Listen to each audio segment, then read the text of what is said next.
بسم اللہ الرحمن الرحیم۔ السلام علیکم ورحمۃ اللہ وبرکاتہ۔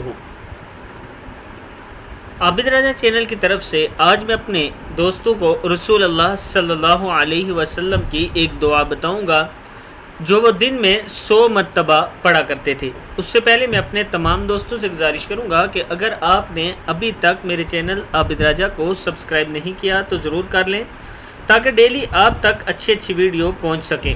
تو سٹارٹ کرتے ہیں۔ بسم اللہ الرحمن الرحیم۔ رسول اللہ صلی اللہ علیہ وسلم نے فرمایا، اے لوگو، اللہ تعالیٰ سے توبہ کرو، اور میں ایک دن میں اللہ تعالیٰ سے 100 مرتبہ توبہ کرتا ہوں، یعنی استغفر اللہ و اتوب الیہ، استغفر اللہ و اتوب الیہ، میں اللہ سے بخشش مانگتا ہوں اور اس کی طرف توبہ کرتا ہوں۔ صحیح مسلم کی حدیث ہے۔ میں اپنے دوستوں سے گزارش کروں گا کہ اس ویڈیو کو آپ نے آگے ضرور شیئر کرنا ہے۔